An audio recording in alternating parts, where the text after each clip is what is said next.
ગુજરાતભરના તાજા અને સચોટ સમાચાર મેળવવા માટે અમારી રાષ્ટ્રીય સમાચાર ચેનલને સબસ્ક્રાઇબ કરો અને બેલ આઇકન પર ક્લિક કરો।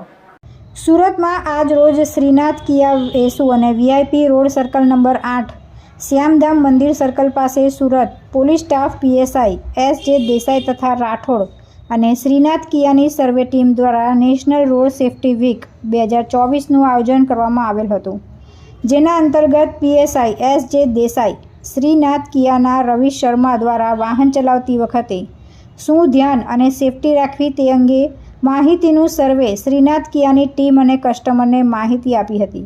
ત્યારબાદ વીઆઈપી સર્કલ ખાતે ગુલાબના ફૂલ દ્વારા જે વાહન ચલાવનાર ચાલક રોડ સેફટીના નિયમોનું પાલન કરતા હતા તેઓને गुलाब આપી सम्मान करेल।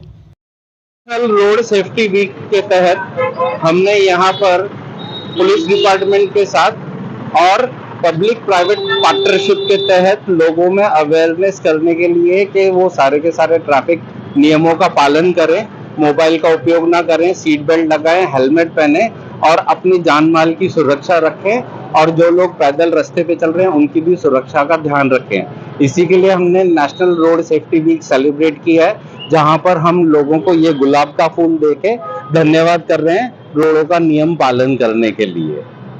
उत्तरायण है तो क्या कहेंगे, किस तरह से लोगों को अपनी सेफ्टी रखनी चाहिए? उत्तरायण का लोगों को ऐसे सेफ्टी रखनी चाहिए कि गाड़ी चलाते वक्त मोबाइल का उपयोग नहीं करना चाहिए, हेलमेट पहनना चाहिए, सीट बेल्ट लगानी चाहिए और पहले जो रोड पे लोग चल रहे हैं उनको क्रॉस करना चाहिए, ब्रेकिंग का ध्यान रखना चाहिए और सिग्नल का ध्यान रखना चाहिए।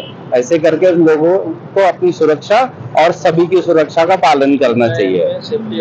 जो पतंग का मांझा है उसका जो विदेशी मांझा है जिससे के गला कटता है उसका उपयोग ना करें, ताकि सारे के सारे सूरत के जो नागरिक है वो सुरक्षित रहें।